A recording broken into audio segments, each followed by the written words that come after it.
ACP Shri Basiya સાહેબ, PhD Gondaliya સાહેબ, PhD Damor સાહેબ, પીએચડી જાદવ સાહેબની ટીમો દ્વારા એક એવી ટોળકીને પકડી પાડવામાં આવેલ છે, જે ટોળકી સિનિયર સિટીઝન જે દુકાનો ઉપર બેસતા હોય છે તે એના પાસે જાય છે અને કોઈ ચીજ વસ્તુ લેવાના બહાને એમને દુકાનના અંદર મોકલે અને પછી એમની નજર ચૂકવીને ગલ્લામાંથી પૈસા કાઢી લે છે.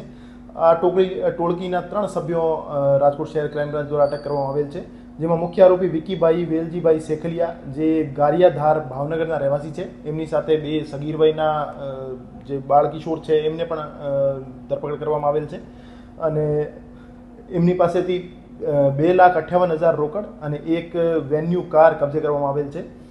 આ ટોળકી જે રીતે મેં બતાવ્યું, સૌરાષ્ટ્ર વિસ્તારના અલગ અલગ જગ્યાઓ ઉપર માર્કેટમાં જઈ જે સિનિયર સિટીઝન દુકાન ચલાવતા હોય છે એની પાસેથી કોઈ ચીજ વસ્તુ માંગે છે. જ્યારે એ ચીજ વસ્તુ લેવા અંદર દુકાનના અંદર જાય છે ત્યારે એમની નજર ચૂકવીને ગલ્લામાંથી પૈસા કાઢી લે છે. એ રીતે એને આ ટોળકીએ ઓછામાં ઓછા 10 એવા બનાવને અંજામ આપ્યો છે, જેમાંથી એક રાજકોટ શહેર ભક્તિનગર પોલીસ સ્ટેશનમાં દાખલ છે અને એક ગુનો જે છે એ રાજકોટ શહેર આજીડેમ પોલીસ સ્ટેશનમાં દાખલ છે. આ સિવાય 8 જેવી કબૂલાતો આ ટોળકી દ્વારા આપવામાં આવેલ છે. એનો જે મુખ્ય આરોપી છે વેલજીભાઈ, એના વિરુદ્ધ 4 ગુના દાખલ થયેલા છે, જેમાં એક જુગારનો, એક મારામારીનો અને 2 ચોરી ગરફોડના ગુના દાખલ થયેલા છે. અને આ સિવાય જે બાળકિશોર છે એમની કોઈ ગુનાહિત ઇતિહાસ નથી.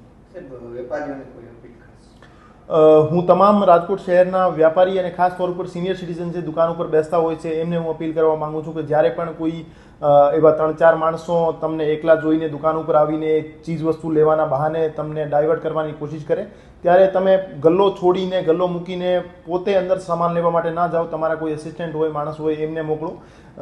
દુકાનનો ગલ્લો હંમેશા લોક રાખો, એ ખુલ્લો ના રાખો અને એના ઉપર લગાતાર વોચ રાખો. આ સિવાય દુકાનમાં સીસીટીવી ફરજિયાત રૂપે લગાડો, જેથી એવા બનાવો બનતા અટકાવી શકાય.